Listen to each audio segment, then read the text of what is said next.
বান্দা, বান্দা বল না আল্লাহ তওবা করতে যে ভুল করছি, মাফ করে দাও, মাফ করে দাও, মাফ করে দাও, মাফ করে দাও, মাফ করে দাও। একদিন, 2 দিন, 3 দিন, 4 দিন, চোখের পানি, চোখের পানি, চোখের পানি, বিভিন্ন নামে ডাকে, রহমান, রহিম, গফফার, সত্তার, জব্বার। এবার বান্দা মজার মজার কথা বলা শুরু করছে, আল্লাহ তুমি তো রহমান, আমার গুনাই আগুন আমাকে ডাকছে, কিন্তু তুমি যদি মাফ করে দাও জাহান্নামের আগুন আমাকে আর ভয় দেখাতে পারবে না, এতটুকু বিশ্বাস আমার আছে।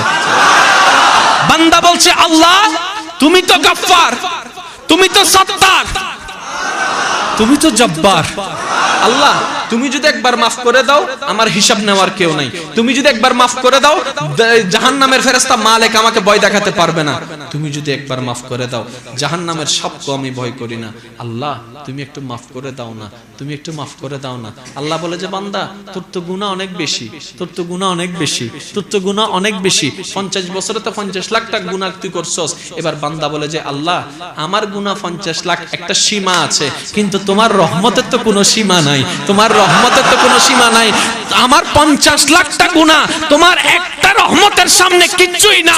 ও আল্লাহ আমার মতো 3.5 হাজার একটা ছোট্ট মানুষকে যদি মাফ করে দাও তোমার রহমতে কোনো কমতি হবে না, তোমার রহমতে কোনো কমতি হবে না। এবার বান্দা শেষ পর্যন্ত বলল আল্লাহ যে হাবিবের উসিলায় কুল কায়নাতকে সৃষ্টি করেছো, যে হাবিবের উসিলায় আদমকে সফিউল্লাহ বানিয়েছো, যে হাবিবের উসিলায় ইব্রাহিমকে খলিলুল্লাহ বানিয়েছো, ওই হাবিব মুস্তাফার উসিলা দিয়ে একটু মাফ করে দাও না, একটু মাফ করে দাও না, একটু মাফ করে দাও, একটু মাফ করে দাও না। আল্লাহ পাক বলে যে কার উসিলা লাগাইছস? আল্লাহ তোমার হাবিবের।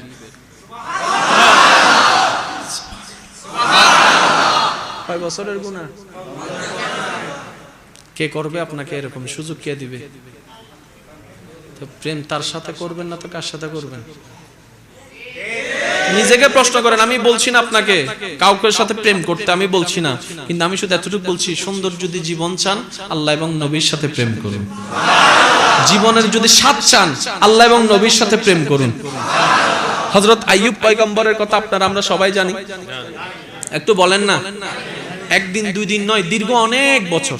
যেহেতু বয়স নেই একটা মতানৈক্য আছে, আমি বয়সের দিকে যাচ্ছি না, যাই হোক বছরের দিকে আমি যাচ্ছি না, এতটুক বলি কমপক্ষে 10 বছরের চাইতে বেশি। তো কথা বলেন রে ভাই, মনোযোগ আছে আপনাদের? ধৈর্যের ফল কি হয় এটা তো আমরা অনেক শুনেছি। সাহেব বলেন তো ধৈর্যের ফল কেমনে মিষ্টি হয়? কত জরুরি দেরি, ধৈর্যের ফল কেমনে মিষ্টি হয় সেটা যদি বুঝতে পারতাম, ধৈর্য